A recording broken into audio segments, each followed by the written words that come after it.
우리 사도신경 고백함으로 하나님을 예배하겠습니다.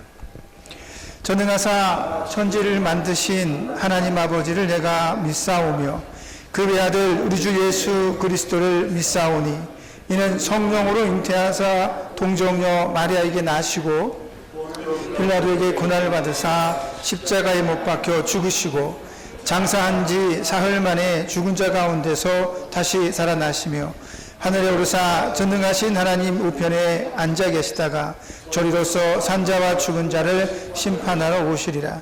성령을 믿사오며 거룩한 공회와 성도가 서로 교통하는 것과 죄를 사해 주시는 것과 몸이 다시 사는 것과 영원히 사는 것을 믿사옵나이다. 아멘. 기도하겠습니다. 하나님께서 우리에게 약속하신 날들이 있습니다. 이미 우리 조상들은 하나님 품에 가 있고 우리가 성경에서 매일 보고 들었던 위대한 왕 다윗도 하나님 곁에 있는 것으로 생각됩니다. 그러나 하나님은 말씀하시기를 다윗의 때처럼 예배가 회복되며 아름답게 하나님의 나라가 건설되고 만들어져 갈 것이다, 완성될 것이다 라고 말씀해 주십니다. 그래서 우리는 예수님께서 약속하신 그 말씀을, 그 약속을 믿고 있습니다. 이제 우리가 이 땅에서의 삶을 다 정리하고 하나님 나라에 가면 이제 그곳에서 예수께서 우리를 예비해 준비해 주신 그 아름다운 것들을 만끽하며 우리는 살게 될 것입니다. 그래서 우리는 그날을 학수고대합니다.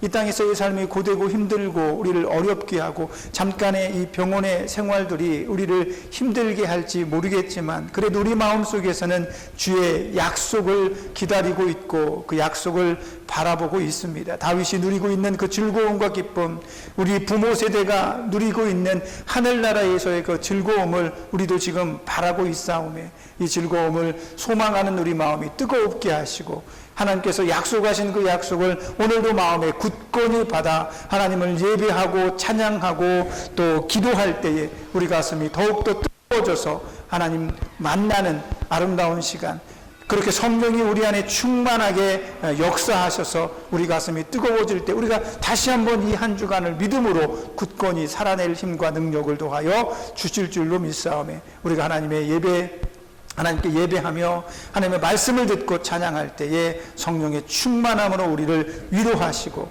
내가 너와 함께하며 내가 너를 지켜보고 있다라고 말씀해 주옵소서. 그러므로 그런 소망과 즐거움으로 오늘 예배를 하나님 앞에 드리오니 하나님께서 붙들어 주시고 축복해 주셔서 우리가 더 행복한 마음, 즐거운 마음, 소망이 있는 마음으로 살게 해 주옵소서. 그런 소망들이 우리 안에 있는 불평과 불만과 속상함과 안타까움들을 물리치게 하시고 주님 주신 그 약속이 오직 즐거움과 기쁨으로 오늘 이 시간 우리를 감싸 안기를 원합니다. 세상이 혼탁하며 또 들려오는 가족들에 대한 소식들이 때로는 우리를 힘들게 하고 우리의 기도 제목이 되기도 합니다. 그러나 여전히 내가 여기 있으므로 그들을 위해 기도하고 세상을 위해 기도하며 예수의 복음이 땅끝까지 이르기를 기도하는 것이 우리의 즐거움과 기쁨이 되게 하여 주셔서 무기력하지 않게 하시고 또 속상함과 괴로움 때문에 눈물 짓는 일이 없게 하시며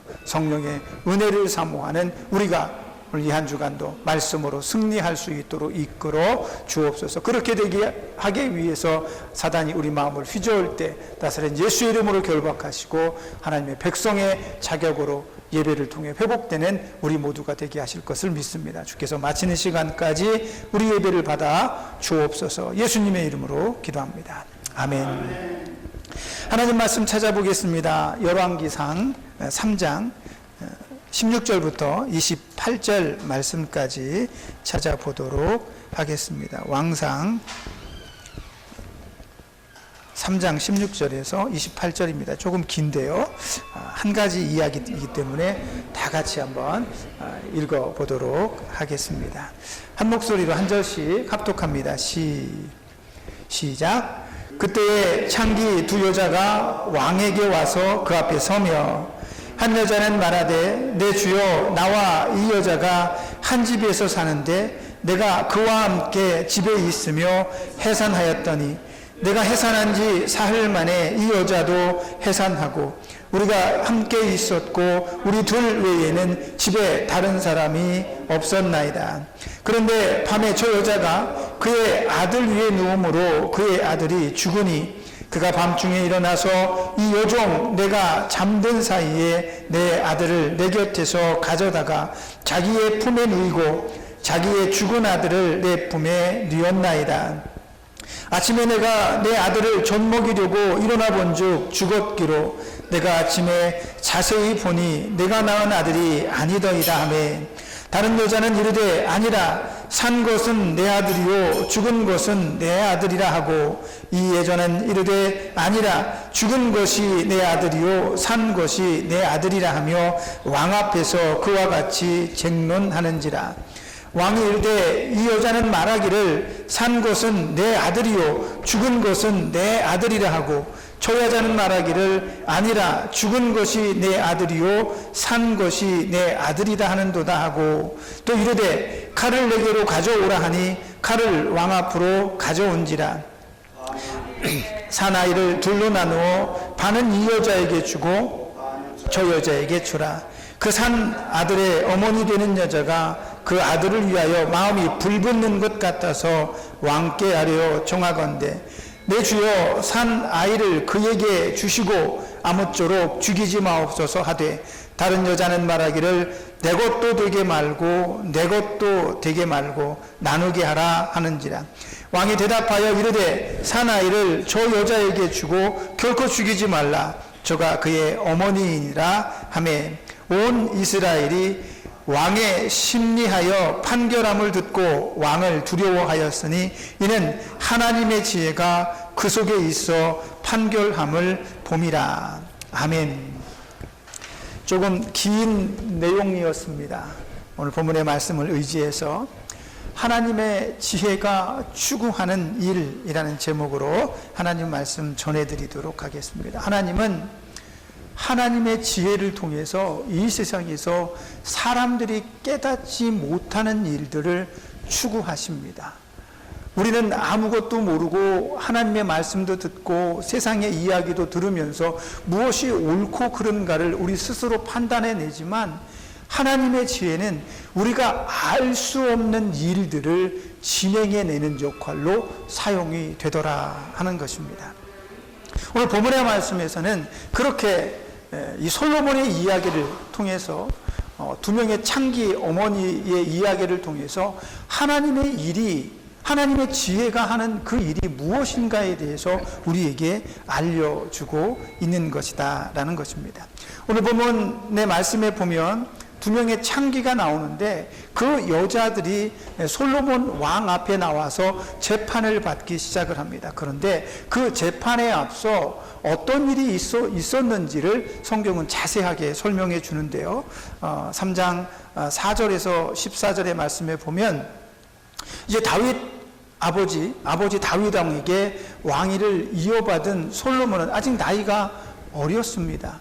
다윗 왕이 이루어 놓은 그 많은 업적들을 이제 이어받은 솔로몬은 아버지처럼 내가 이 위대한 하나님의 백성들을 이끌 수가 있을까라는 그런 염려를 하게 됩니다. 그러므로 이제 기브온에 가서 1000번째의 제사를 하나님 앞에 드리게 됩니다.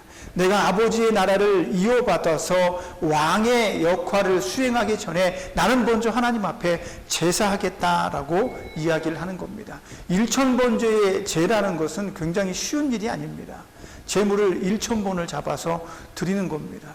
단순에 그것을 한 번에 드리는 것이 아니라 제물을 잡고 정결하게 하고 하는 이런 모든 과정이기 때문에 하루에 한 마리씩 제물을 잡아도 1000번째면 몇 년을 해야 되는 거예요? 3년을 해야 됩니다. 굉장히 긴 시간 동안 솔로몬은 하나님 앞에 먼저 예배하고 제사하고 이 왕위를 수행하겠노라 라고 두려운 마음과 떨리는 마음으로 아버지의 왕관을 받아 쓰게 됩니다. 그리고 나서 왕상 3장 10절의 말씀에 보니까 기브온에서 이제 이 1000번의 제사를 다 드린 솔로몬이 그 밤에 잠을 잘 때 하나님께서 솔로몬을 찾아오십니다. 그런데 솔로몬이 어떤 마음을 가지고 이 제사를 드렸는가 가만히 살펴보니까 하나님께서 이런 말씀을 하십니다. 3장 10절에 솔로몬이 이것을 구하매 그 말씀이 주의 마음에 든지라.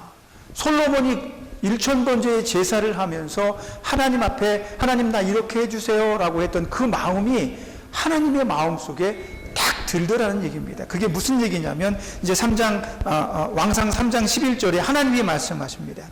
하나님이 그에게 이르시되, 한번 보여주세요. 내가 이것을 구하도다. 자기 자신을 위하여 장수를 구하지 아니하며 부도 구하지 아니하며 자기 원수의 생명을 멸하기도 구하지 아니하고 오직 송사를 듣고 분별하는 지혜를 구하였으니. 이게 솔로몬이 1000번제를 드리며 하나님 앞에 구한 것입니다. 하나님께서 너무 어여쁘게 보신 겁니다. 자기 욕심을 위해서 하나님 나 좋은 차 주세요, 좋은 집을 주세요, 부자 되게 해주세요, 이런 얘기가 아니라 내게 맡겨진 이 백성들의 송사, 억울함과 정의와 진리를 추구하기 위해서 그 지혜를 분별하는 그런 능력을 구했다고 하나님은 말씀을 하십니다. 그리고 나서 15절의 말씀에 보니까 오늘 본문의 바로 윗구절이죠. 솔로몬이 그 모든 것을 구하고 난 다음에 하나님께서 그 밤에 찾아오셔서 솔로몬에게 내가 너에게 지혜뿐만 아니라 너에게 부도 주고 권력도 주고 힘도 줄 것이다 라고 하고 그를 축복해 주십니다. 그러니까 솔로몬이 얼마나 기쁩니까? 얼마나 행복합니까? 자기와 함께 1000번제를 드린 그 신하들을 불러서 그 모든 것들을 축복하고 축하하기 위해서 잔치를 벌입니다. 모든 사람들은 즐거웠습니다. 행복했습니다. 왕이 1000번제의 제사를 드리며 아버지처럼 신실하게 하나님을 따르겠다라고 선언하는 그 자리에 모든 신하들이 축하하는, 행복해하는 그런 모습이 오늘 본문의 말씀에서 시작이 되고 있는 거예요. 그런데 마치 그 즐거움과 기쁨의 시간을 회방이라도 하듯이 두 명의 창기가 이 왕의 잔치자리에 찾아오게 됩니다. 좀 그렇죠? 왜냐하면 왕이 잔치를 하는데 창녀들 2명이 찾아온 거예요. 이거는 굉장히 왕의 잔치를 마치 회방하는 듯한, 창문을 끼얹는 듯한 그런 분위기잖아요. 그런데도 불구하고 솔로몬은 그 2명의 창기의 이야기를 아주 집중해서 듣기를 원합니다. 보잘것없고 하찮은 사람들이잖아요. 그 당시에 창녀들이 왕의 앞에 서는 것도 어려운 일이지만 왕의 기쁨의 자리에, 그 잔치의 자리에 찾아와서 내 이야기를 좀 들어주세요 라고 말하는 것은 대단히 큰 일이죠. 그러나 솔로몬은 아무렇지도 않게 그들의 이야기를 청중합니다. 이게 무슨 의미일까요? 에스더서에 보니까 모르드게와 에스더가 이제 왕 앞에 자기들을 죽이려고 하는 누굽니까? 하만의 계략에 이 이스라엘 백성들이 모두 죽게 되었으니까 모르드게와 에스더가 이거는 내가 왕 앞에 서서 우리 억울한 이 유대인들을 좀 항변하고 대변할 수 있는 자리에 서야 되겠다. 그런데 그 당시에 왕의 앞에 누군가가 왕의 앞에 나아가려면 허락을 미리 받아야 됩니다. 그런데 왕의 앞에 누군가가 허락받지 않고 탁 나가서면 왕이 이런 발칙한 이러면 그 사람은 죽는 거예요. 그래서 에스더가 뭐라고 말합니까? 죽으면 죽으리라 라고 말하며 왕 앞에 나가게 되는 거죠. 근데 그 왕이 에스더가 너무 사랑스러우고 이쁘니까 왕 앞에 나왔을 때 왕의 호를 에스더에게 이렇게 내밀어서 그에게 자비를 베풀어서 에스더가 왕 앞에 나가 서서 이야기를 하고 자기 민족을 구원하는 이런 장면들이 에스더서 4장에 기록이 되어 있습니다. 그만큼 고대 시대에 왕 앞에 누군가가 나아가서 선다는 것은 결코 쉬운 일이 아닙니다. 왕이 만일 진노한다면 그 자리에 나왔던 창기 2명은 죽을 것입니다. 그 창기 2명을 그 앞에 세웠던 그 관리들도 죽음을 면치 못했겠죠. 그러나 솔로몬은 그 모든 왕의 권위를 내려놓고 그 2명을 정의와 공평함으로 심판하기를 원합니다. 하나님께 기도했던 그 일들을 솔로몬은 지금 실천하고 있는 겁니다. 고화를 막론하고 천하고 높음을 막론하고 누구든지 솔로몬은 정의와 공평으로 심판하겠습니다라고 하는 제사를 지금 1000번을 드렸기 때문에 왕 앞에 나온 이 창기 2명의 이 송사도 솔로몬은 정의롭게 판결하기를 기대하고 있었다는 거죠. 너무 아름다운 모습이죠. 그래서 솔로몬은 2명의 여자를 앞에 세우고 그들의 주장을 들어봅니다. 그런데 주장이 똑같은 내용입니다. 우리가 잘 알고 있는 내용이죠. 이 얘기는 솔로몬의 지혜라는 이름으로 온 세상에 전파되고 지금도 수많은 사람들이 솔로몬의 지혜 그러면 이 사건을 떠올리기도 합니다. 믿지 않는 사람들도 그런 이야기를 해요. 그 이야기가 지금 오늘 역사적인 현장에서 벌어지고 있는 거죠. 한 여자가 흥분해서 말합니다. 이 여자와 나는 한 집에 살고 있습니다. 직업은 창녀입니다. 아버지가 누구인지 몰라요. 그런데 이 두 여자는 아이를 낳고 그 아이를 정성스럽게 돌보는 듯 보입니다. 그러다가 어느 날 밤에 한 여자가 잠을 자다가 그만 자기 아기를 깔고 자는 바람에 그 아이가 죽습니다. 근데 이런 일들은 지금도 가끔 일어나는 일들입니다. 예전엔 더 했죠.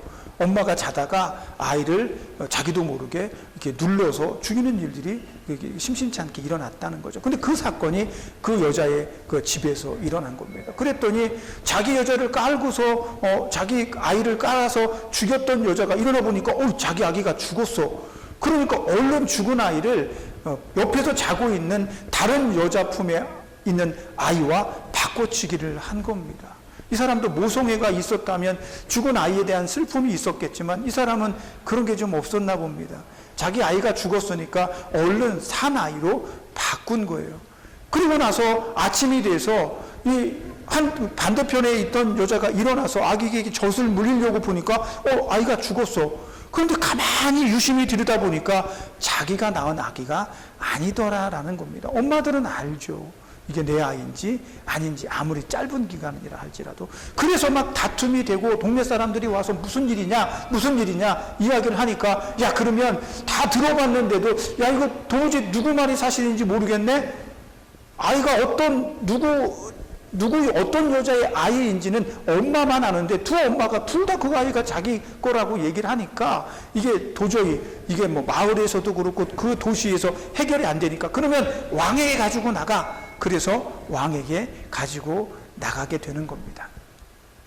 그래 왕 앞에 서니까 솔로몬이 그 이야기를 가만히 들으니까 이 여자도 자기 아이라고 하고 저 여자도 자기 아이라고 하는데 두 사람 중에 한 명은 분명히 거짓말을 하는 건 분명히 알겠는데 누가 거짓말을 하는지는 모르겠더라라고 하는 겁니다. 그 순간에 솔로몬이 선택한 건 무엇입니까? 바로 칼입니다. 솔로몬은 칼을 가져와라. 칼을 가져와라. 그것도 아주 큰 칼을 가져와라. 그것도 아주 잘 드는 아주 날이 바짝 선 그런 칼을 가져와라. 그 칼을 가져다가 뭐 하시게요? 이 아이를 절반으로 똑같이 나누어라. 이게 무슨 얘기일까요? 이런 황당한 판결이 있나? 아니 사나이를 죽이겠다니. 사나이를 죽이는 게 왕이 내릴 수 있는 판결의 최선입니까? 사람들은 웅성웅성했을 것입니다. 그 두 여자도 아니 이게 무슨 일이야? 아니 갑자기 살아있는 아이를 둘로 나누어서 너가 반쪽 갖고 너가 반쪽을 가져. 그러면 의미가 무엇이 있습니까? 산 아이를 가지고 싶은 거지 죽은 아이를 원하진 않을 거 아닙니까? 그런데 솔로몬의 판결은 이 어렵고 헷갈리는 상황 속에서 두 아이를 반으로 나눠서 죽여버리는 겁니다. 의미가 전혀 없어요. 그러니까 솔로몬의 이 판결을 들은 여자 중에서 하나가 그 아이의 진짜 엄마죠. 그 엄마의 마음속에 불이 일어나는 겁니다. 아니 이게 무슨 판결이 이래. 나는 내 자식을 찾고 싶은데 내 자식을 죽이라니. 그러니까 이 여자의 마음속에 불 같은 것이 올라오면서 왕이시여 잠깐 멈추십시오. 차라리 그 아이를 저 여자에게 주십시오. 그 아이를 제발 살려주십시오. 죽이지 마십시오. 그렇게 얘기를 합니다. 우리는 이미 딱 알고 있죠. 그렇지. 저게 만약에 진짜 자기 아들이었다면 그 진짜 엄마는 이 아이를 죽이기를 원하지 않았을 것입니다. 그러니 이 아이를 저 여자에게 주어서 내가 못 키우지만 저 여자가 대신 키워주기라도 살려만 주어, 이런 마음을 가지게 된 거죠. 그런데 반대편에 있던 여자는 뭐라고 얘기를 합니까? 이미 내 아이는 죽었고 나는 저 여자가 그 아들을 즐거움과 기쁨으로 키우는 것을 못 보겠어. 그러니까 놀부심보죠. 네가 부자 되는 걸 나는 원하지 않아. 네가 행복한 걸 원하지 않아. 그러니까 왕이시여, 좋은 생각입니다. 절반을 나눠서 저에게, 여자에게 주고 그 절반은 저에게 주십시오. 어차피 내가 이 아이를 소유하지 못할 거면 저 여자 것도 내 것도 되게 하지 마옵소서, 이야기를 하는 거죠. 그러니까 솔로몬이 옳거니 그러면 이 아이를 이 첫 번째 여자에게 주어라. 정말로 이 아이의 어머니라면 이 걸 원하지 않았을 것이다. 그러면서 진짜 아이의 어머니를 찾아내게 되는 겁니다. 굉장히 지혜로운 거죠. 솔로몬의 판결은 아주 위대하고 공명정대했습니다. 그리고 나서 오늘 본문의 제일 마지막 말씀에 뭐라고 이야기를 하냐면 한번 찾아보겠습니다. 왕상 3장 28절입니다. 같이 읽어보겠습니다. 시작. 온 이스라엘이 왕이 심리하여 판결함을 듣고 왕을 두려워하였으니 이는 하나님의 지혜가 그 속에 있어 판결함을 봄이더라. 아멘. 솔로몬 안에 뭐가 있어요? 하나님의 지혜가 그 안에 있는 것을 사람들이 본 것입니다.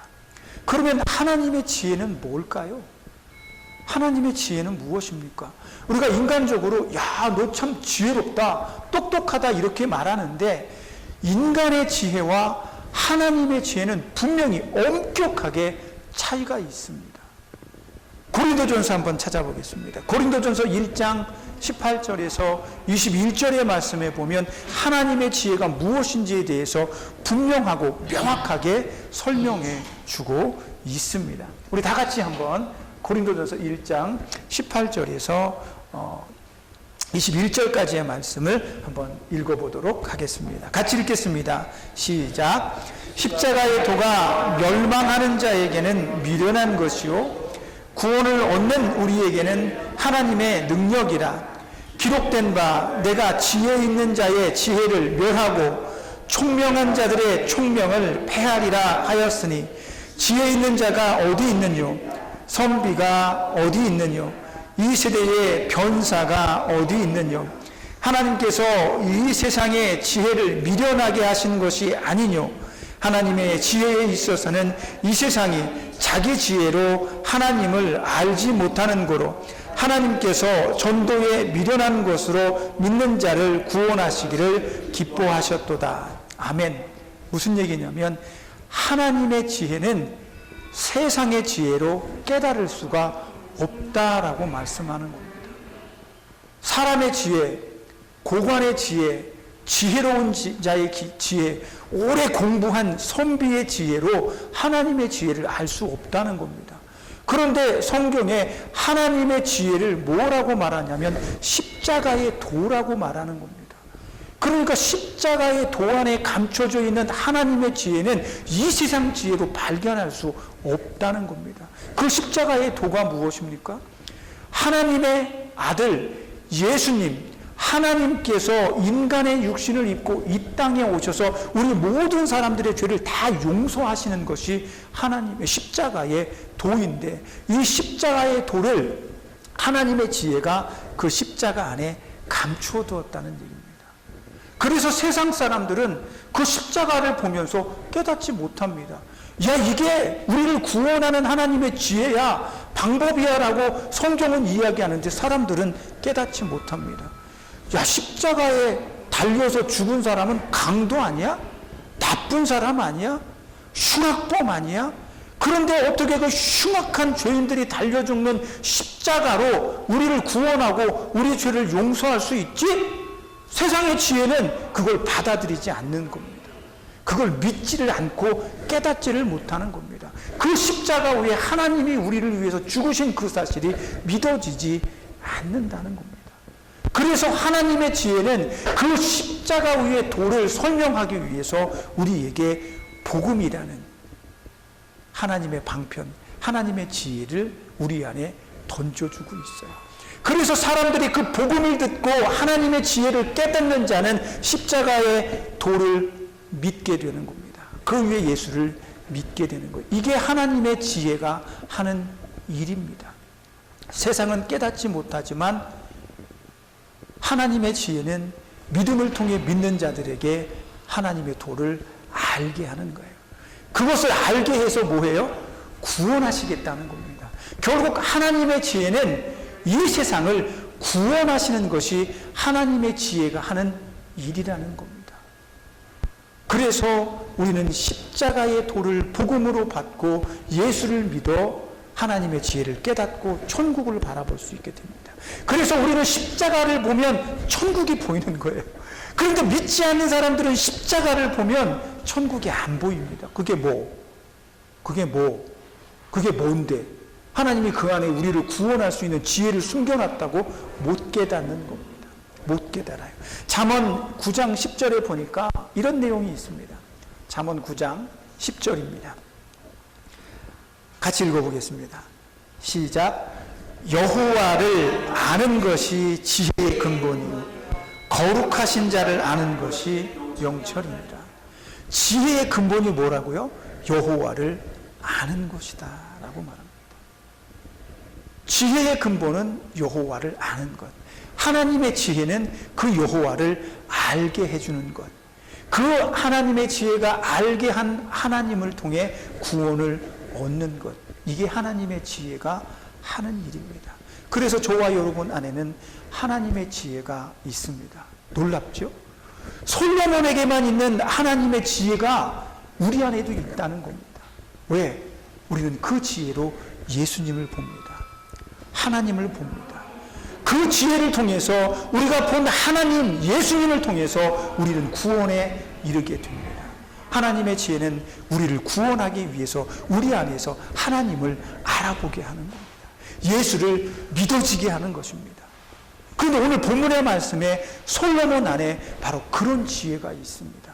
그러니까 오늘 솔로몬은 공평한 아주 위대한 판결을 하기 위해서 칼을 들어서 그 아이를 죽이려고 한 것이 아니라 그 칼을 들어서 그 아이를 살리려고 한 것입니다.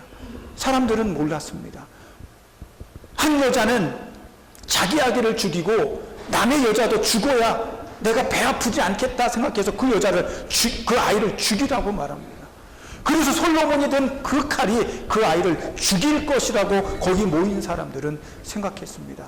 왕이 시퍼런 칼을 들어서 이 갓난 아이를 찢어서 둘로 나눌 때 사람들은 얼마나 당황했겠습니까? 그러나 솔로몬은 하나님의 지혜가 있는 그 솔로몬은 그 아이를 죽이려고 하는 것이 아니라 살리려고 했다는 겁니다. 이것이 하나님의 지혜가 솔로몬 안에 있는 이유입니다. 사람을 살리는, 사람을 구원의 길로 인도하는 그 하나님의 지혜가 솔로몬 안에서 그 아이를 살린 것입니다. 그렇게 하나님은 하나님의 백성들을 하나님의 지혜로 죽음에서 살리실 것입니다. 솔로몬이 지혜롭게 판단한 것처럼 하나님의 지혜는 우리 안에서 우리의 영혼을 구원해 낼 것입니다. 에스겔서에 보면, 에스겔서 23장에 보면 오홀라와 오홀리바라는 두 여자가 등장을 합니다. 한 여자의 딸들이 등장합니다. 이 친구들은 남유다와 북왕국 이스라엘을 상징합니다. 오홀라는 북왕국 이스라엘이고 오홀리바는 남유다입니다. 에스겔이 오홀리바와 오홀라를 통해서 이스라엘에게 경고하십니다. 너희들은 창녀와 같아. 애굽을 쫓아다니고 아수르를 쫓아다니고 너희들의 위기 가운데서 하나님을 버리고 너희들은 그들의 신당에 가서 제사하고 너희들 자식들을 그들의 신에게 제물로 드렸어. 그래서 너희는 멸망할 거야. 애굽이 오홀라를 죽이고 아수르가 오홀라를 향해 칼을 내리칠 거야. 그래서 북왕국 이스라엘이 멸망해버립니다. 그런데 그 동생 오홀리바가 그런 것들을 목격했음에도 불구하고 똑같이 자기 언니를 죽인 애굽을 찾아가고 아수르를 찾아갑니다. 주변에 있는 소수 민족들을 찾아가서 나를 좀 도와줘, 나를 살려줘라고 말합니다. 너희는 모두 멸망할 거야. 그들의 손에 죽을 거야. 결국 북왕국 이스라엘과 남유다는 바벨론과 아수르와 이런 나라들에게 멸망돼서 죽어버리고 맙니다. 그러나 그들이 그 죽음 앞에 직면했을 때 하나님은 누구를 보내요? 선지자를 보냅니다. 선지자를 보내요. 에스겔을 통해서 그 하나님의 지혜는 그 오홀리바와 오홀라가 살 수 있도록 하나님의 메시지, 심판의 메시지를 전해요.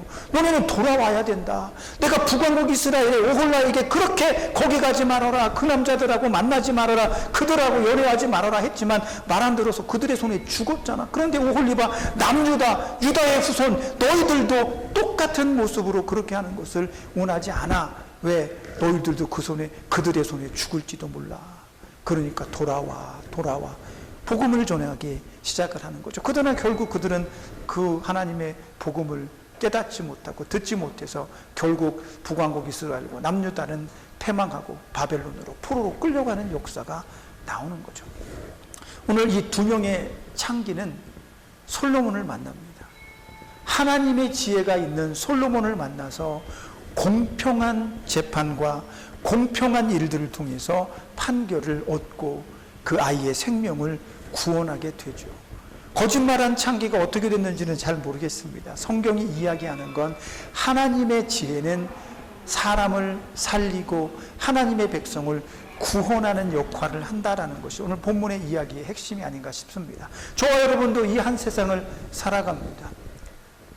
진정한 어머니가 죽을 수밖에 없는, 칼로 2개로 쪼개져 죽을 수밖에 없는 아이를 살린 것처럼 오늘 우리는 우리의 영적인 자녀들을 위해 기도하고 하나님의 지혜로 그들에게 복음을 전해 살려내야 할 책임도 우린 솔로몬과 같이 있습니다.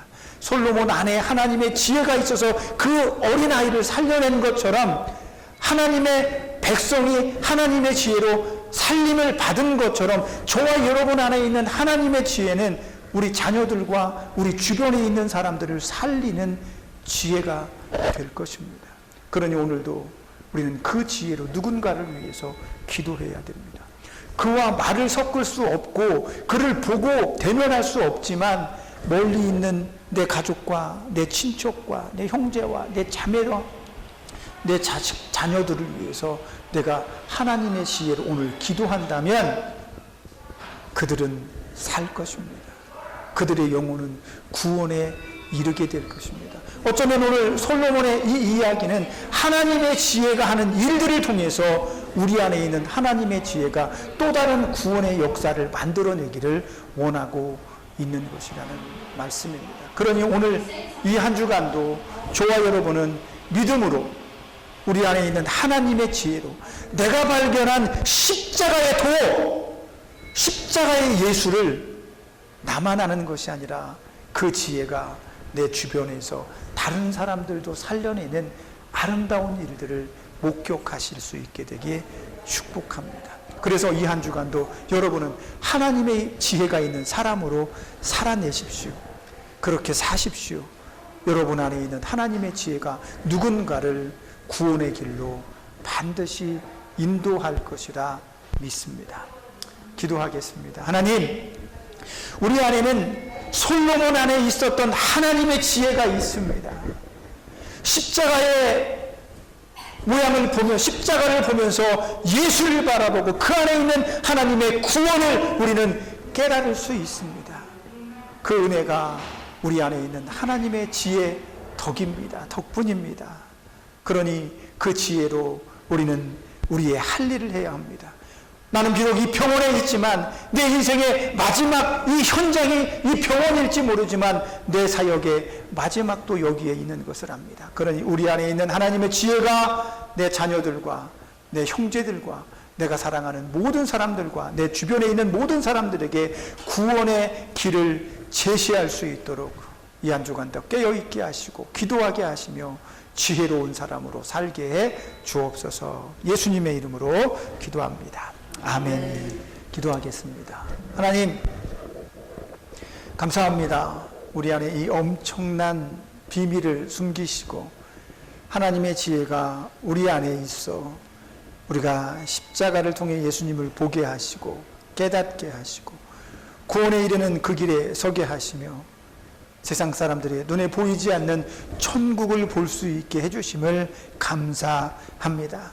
이제 우리는 이 놀라운 하나님의 지혜가 우리 안에 있어 세상에 깨닫지 못한 것을 깨닫고 보게 하셨으니 나만 깨닫고 보는 것이 아니라 내 자녀들도 내 가족들도 내 친구들도 내 주변에 있는 저 사람들도 보고 깨닫기를 소원합니다. 그러니 우리의 몸과 육신이 연약하여 비록 여기에 있지만 우리는 기도의 일꾼으로 여기에 있기를 소망합니다.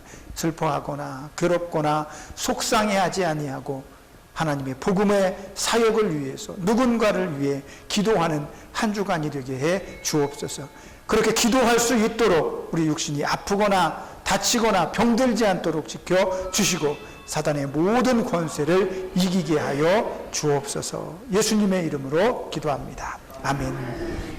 이제는 우리를 죄에서 구속해 주신 예수님의 구속의 은혜와 아들까지 내어주신 하나님의 사랑하심과 성령님의 감동감화 내주하시며 교통하시는 은혜의 역사가 오늘도 하나님의 지혜가 있는 사람으로 세상을 바라보며 세상을 위해 기도하고 우리가 알고 있는 모든 사람을 위해 눈물을 뿌리며 기도하며 복음을 전하기를 소원하는 여기 모인 하나님의 백성들 머리 위에 저들을 치료하고 돕는 이 병원의 모든 손길들 머리 위에 우리가 사랑하는 가족들과 우리가 사랑하는 이 나라 이 민족 위에 이제로부터 영원까지 함께 있을지어다. 아멘.